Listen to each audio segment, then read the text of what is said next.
Hello everybody, this is Pramita here. Today I'm going to show you a small tutorial as how to use your personal size insert pages into making traveler's notebooks without sewing or washi tape, anything of that sort.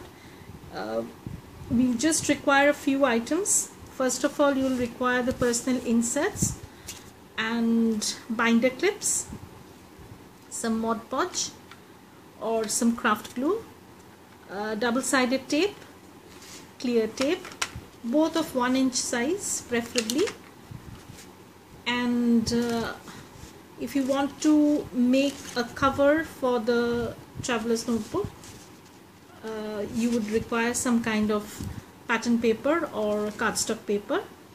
So over here I'm going to show you how to go about it. Okay. So firstly, I'll tell you, initially I started my planning in ring bound planners. I have an A5 Carpe Diem and I also have a Heidi Swapp personal size planner. But soon I discovered traveler's notebooks and I love them to bits. I want to move away most of my planning into the traveler's notebooks, but it's a slow process because I want to make use of whatever stuff I have and then maybe move on totally to the traveler's notebook system. So when I started off initially, I wanted to let some air out about this. I want to clear some air. Like, I had accumulated a few inserts, Cocoa Daisy inserts and some plain inserts. So what I wanted to do is, I didn't have the heart to throw them away or make use of them in any other way because they were very convenient to be used in my planning system. So what I did was I used the concept of a notepad. Now in a notepad what you have is the top side is glued so that the papers, though loose, are kept in one bunch.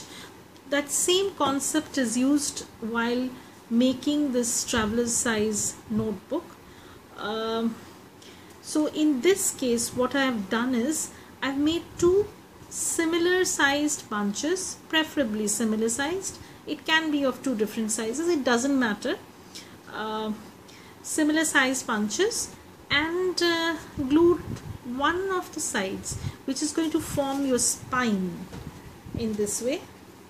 I hope you can see it. This spine, I glued this part. I used Mod Podge. You'd require it to leave it for 2-3 hours and then go back and use Mod Podge once again, because if you make it stronger, your spine will, because this is the part which is going to hold your pages together. So if you strengthen this part, your book is going to be sturdy. It's going to take all the toll that you wanted to experience, whatever. You can turn the pages without hesitating. They won't come apart. And yes, that's it. So I had a few older pages of my Cocoa Daisy subscription lying around and I didn't have the heart to throw them away or use them in some other way. So what I did was I made an insert out of this. So I'm going to show you currently. This is my personal size insert. I have made one in the A5 size from the A5 size paper also. So this is a Cocoa Daisy paper exclusive.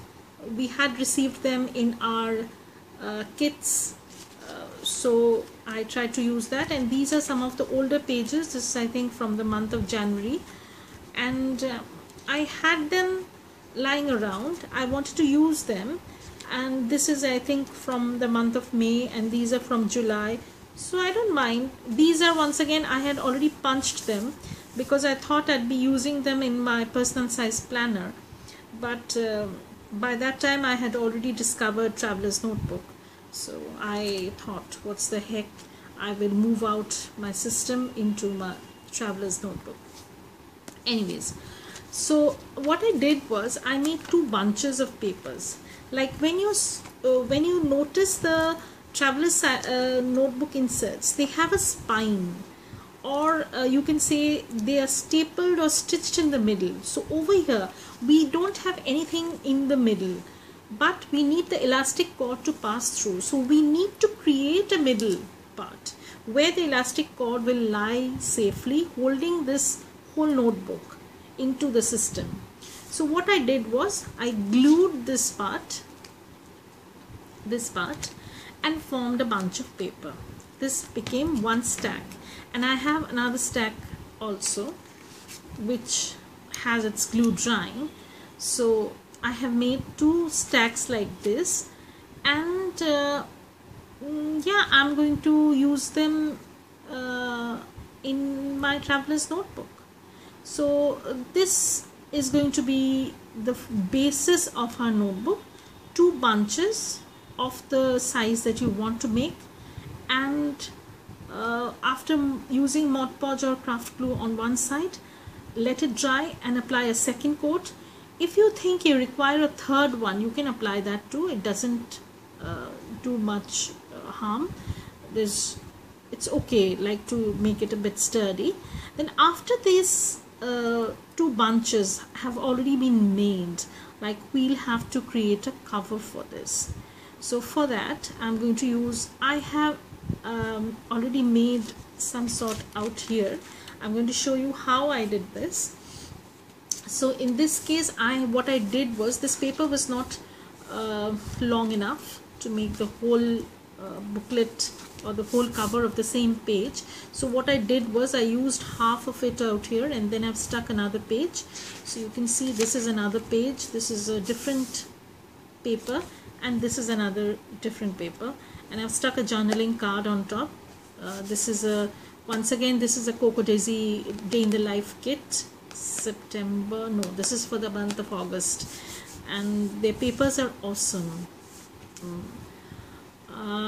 So I didn't do anything much. I just stuck something on top of it because I don't want to decorate this as much, because this is going to be my daily planner. It's going to take you know, a toll on it. So ultimately maybe the decorations or the embellishments which I put on will come off. So I didn't want to put in much over it. So, and I wanted to see how things turned out. I have already also used some tabs which I received from my Coco Daisy kit over the months. Like, this is from the August kit, and I have used some clear stickers. I've stapled these tabs. You can easily do that. Like, my first section is to do section, and then I come to this and that. Like, this is my random weekly goals and what I need to do, and then I come to my daily inserts. Like, these are the daily thing that I need to do.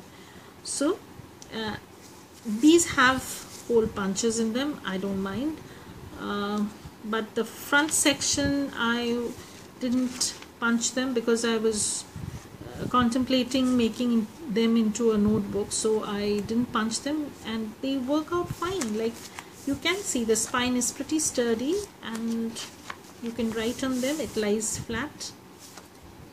That's all. So this is the basis of our notebook.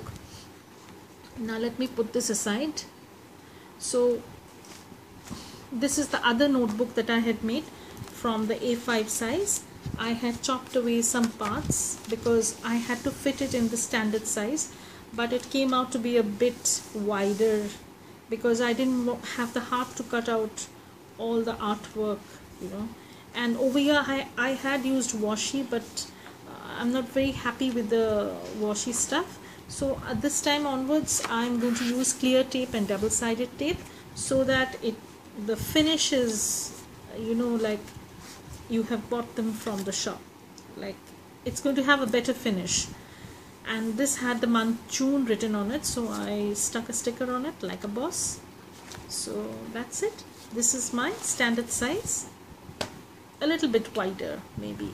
So now we have the two inserts ready out here, as you can see. Now I'm going to make a cover for them. For this you're going to require a craft paper or cardstock paper. For this I'm going to take a cardstock that I already have. And mind you, another set of my Cocoa Daisy inserts for the month of September is drying. The Mod Podge is yet to dry. I'm going to show you how I have made them. Just a second. So this is how they're drying. So I'm going to put another layer of Mod Podge. Maybe I'll do a second part of this tutorial to show you how these inserts have come. So over here I've made two inserts. These need to be absolutely dry before I put another layer of Mod Podge. I'll show them in the second part. This is going to be the first part where I'm going to show you plain white pages as my inserts. So first of all, I need to put those inserts side by side so that I know exactly how much space they are going to occupy. So what I do is I put them side by side. I'm just going to take out the papers. Yeah. So I'm going to put them side by side and see how much space they require. Like when I am closing this part, how much space does it require? Because you have to give them enough space to close. You just can't put them together. You must have a little bit of space in between. Okay. So this is how everything is working out. So before I move anything, I need to mark some things. So I'm going to use a pen to mark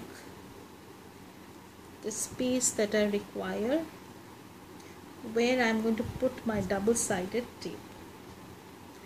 Just the ends. I'm going to mark only the ends. I don't need to mark anything else. So I'm going to put my double-sided tape out there. This needs to dry a little bit more. Anyhow, so I'm going to put my double-sided tape and see how they are going to come through. So this is the double-sided. This is a 1-inch double-sided tape. I have used 1 inch because I want them to hold the inserts also partly. So this is the thing that I'm going to do. Sorry. It's very tricky, like putting it down for the first time. Okay. So now my double-sided tape has been laid. And what I'm going to do is see whether I can fit in my inserts over them. So now I'm going to put the inserts and see how they work out. Now remember, the side where you've put the Mod Podge is supposed to be on the two edge. See how it's coming together? So you need to put them together like this. Yes. And now you can take the backing off. So now I'm going to take the backing off.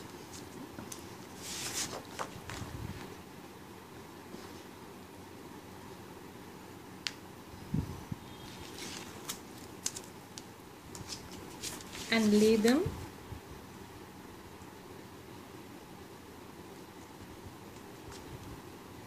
side by side.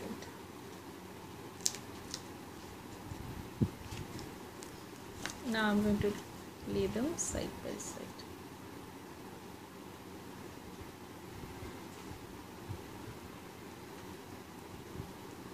You should not leave too much of space also, so there should be a little bit space, not much. Yes, this is working out fine. Now I have fixed this and I'm just going to put a clear tape on top. So that we are going to do in part 2. This is going to be the end of part 1. Okay. Now after I come back putting a clear tape on top, I'll show you what I have to do. So wait till part 2 comes up.